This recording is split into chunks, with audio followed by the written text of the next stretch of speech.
400 sano guddoon soo jiray intay niman waraaq wax ku qorqoraaneen waa kaala noqonay wax sax ma ahan wax dhaqanku ogol yahayna ma ahan wax qaynuunka ummadda ay ku heshiisay ay ogashaana ma ahan war dariiqii Puntland lagu burburin lahaa noqonina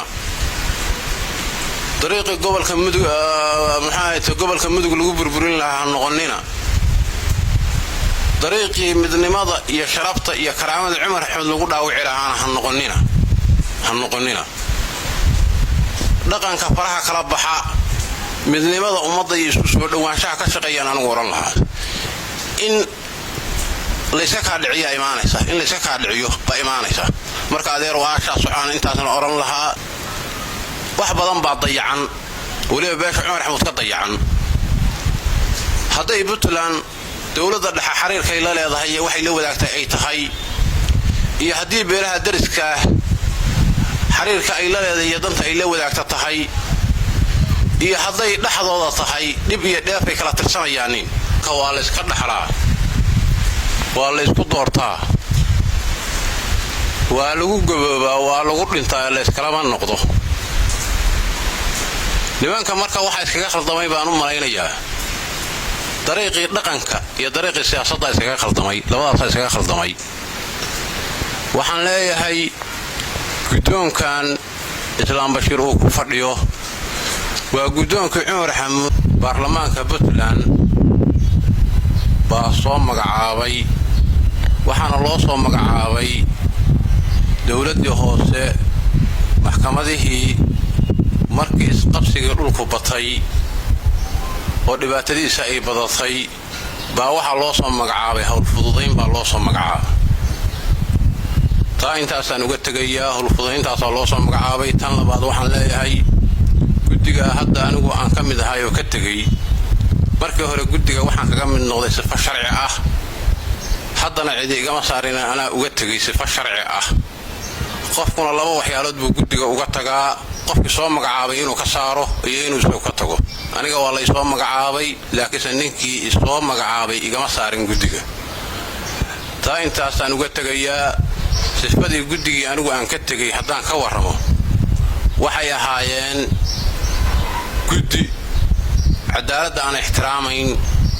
shareecada aan ixtiraamayn dawladda aan ixtiraamayn muxuu ahaay aqliga ummadda aan ixtiraamayn culimada aan ixtiraamayn wixii loo idmaday oo shareecada islaamka ah na ka leexday oo aaday waxaan loo idman oo ah shay aan shareecada waafaqsanayn ah Sheikh Asad su'aasha labaad oo aan ku weydiinayo waxay tahay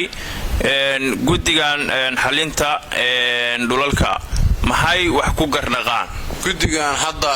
anigu aan ka tagay oo kamid ahaa waxay ku garnaqaaneen waxaan loo idman waxay ku garnaqaaneen xeer baadil waxay ku garnaqaaneen sulx baadil ah waxay ku garnaqaaneen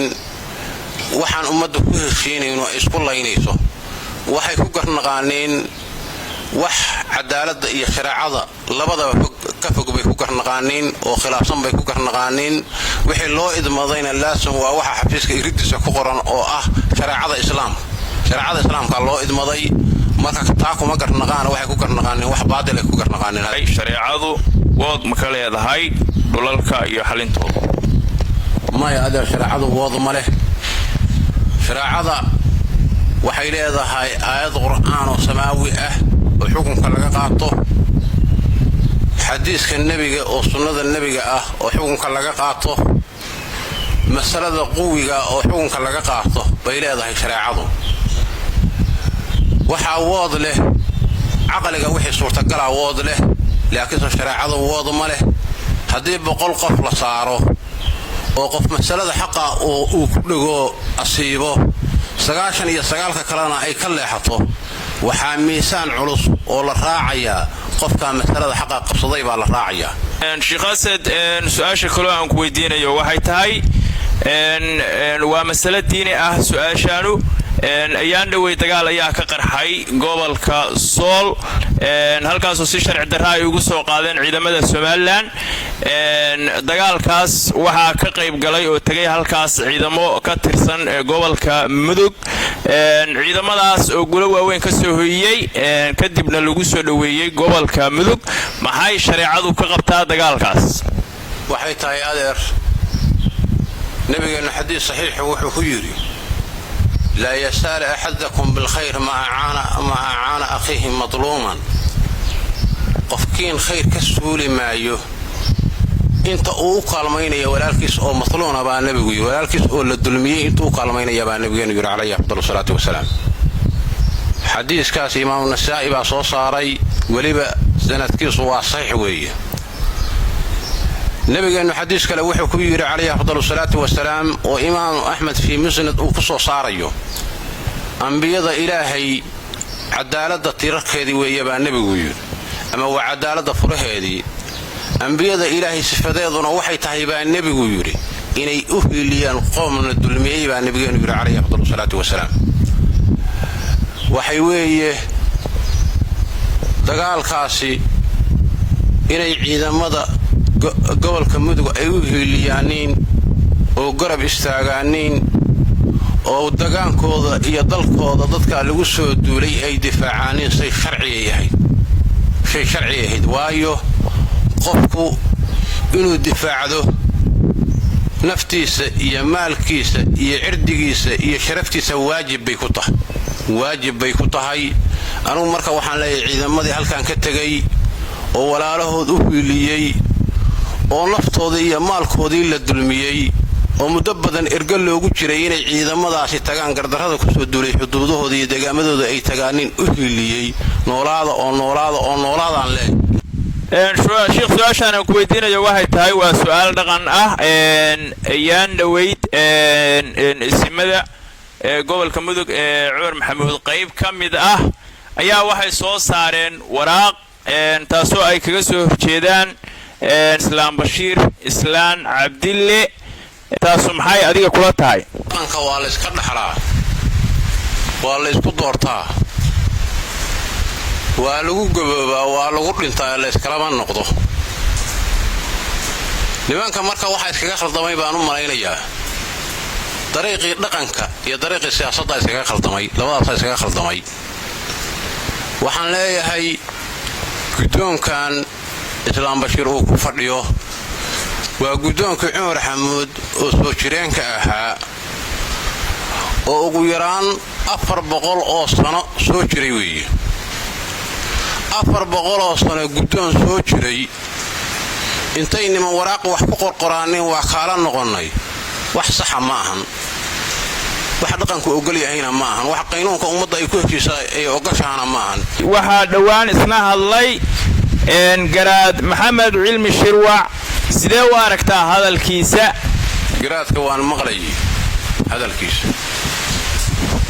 garaadka run ahaantii waa nin isim ah waa nin muxtarim ah waa nin bulshadan dhexdeeda ka soo shaqeeyay weeye hadda nimanka waraaqda kula saxiixan yahay la mid ma ahan waxaan ogaa arintii dhinowda oo beesha cabdi ciise iyo beesha maxamed cumar dhaxmadhay si uga shaqeeyay meeshu ka istaagay waan ogaa arintii mayle oo beesha maxamed cumar iyo beesha reer maad dhaxmadhay si uga shaqeeyay meeshu ka istaagayna waan ogaa arintii reer mahad iyo reexsi dhaxmadhay si uga shaqeeyay meeshu ka istaagay labadaba waa ogaa waa nin isim oo muxtaram oo soo shaqeeyay weeye waxaan leeyahay marka garaadka hadalka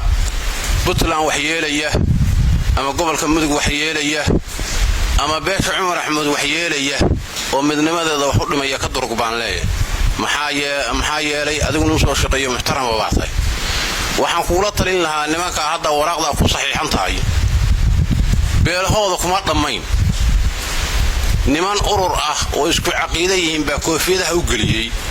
waxaan marka kugula talin lahaa maanta ka bacdiyay kugu rabtay kacsan yay kugu ratay kacsan oo kugu danaysan baan oran lahaa waxaan kaloo oran lahaa nin gaboobay baa tahay ninka gaboobayna waxaa rabaa salaada inuu badiyo soonka inuu badiyo cibaadada inuu badiyo tawxiidka inuu iliga ku qabsado baa la rabaa inta garaadkan kula talin lahaa sheekha su'aasha kale aan ku weydiinayo waxay tahay maxay tahay baaqa aad u diraysid isimada gobolka mudug ee beesha Cumar Maxamuud waxaan u dirayaa baaqan u dirayaa wuxuu yahay war dariiqii Puntland lagu burburin lahaa noqonina dariiqii gobolka mudug gobolka mudug lagu burburin lahaa noqonina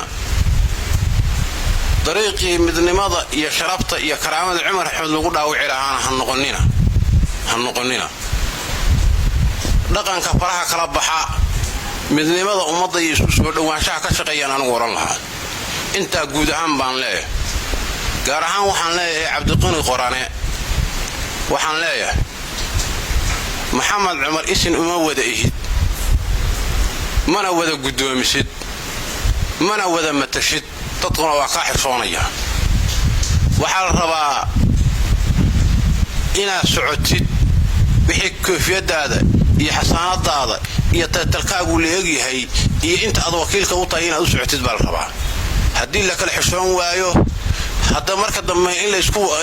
waxa imaanaysa in layska ka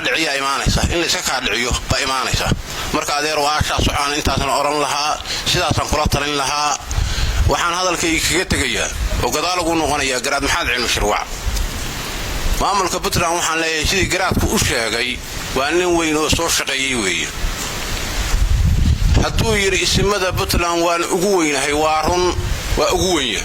madashii Puntland lagu agleelay baan joogay madashii Puntland lagu dhisay baan joogay isimadii maalintii joogay oo dhisayay oo Puntland asaasay faraqotulis isoo kamid yahay baa ka nool odaygu marka waxbuu tawday waxa uu tawdayna waxa kamid ah oo ka sharqamiyay talada inaan wax laga siinaynin nin raga waxa lagu daraabo ama lagu qaraacana waxa ugu liidata talada odaga la tashadaan leeyahay intaasan kaga tagayaa qodobka aan hadalkayga ku soo qatamayaa wuxuu yahay wax badan baa dayacan waliba beesha Cumar Maxamuud ka dayacan haday Puntland dawladda dhexe xiriirka ay la leedahay waxay la wadaagtay ay tahay iyo hadii beelaha dariska xiriirka ay la leedahay danta ay la wadaagta tahay iyo haday dhaxdooda tahay dib iyo dheef ay kala tirsanayaan waxaan marka anigu ku baaqayaa sidii Ilbal Ayuusuf guura u sheegayba tala guud in la isku yimaado wixii dayacan tala lagu wada saxo wada jir lagu wada saxo isla ogolaansho lagu wada saxo intaasan anigu ayidayaa sidaasan beesha Cumar Maxamuud ugu baaqayaa hadii Allah idmo gogol in la isku yimaado oo lagu wada hadlo oo wixii khaldan la saxo intaasan kaga tagayaa hadalkayga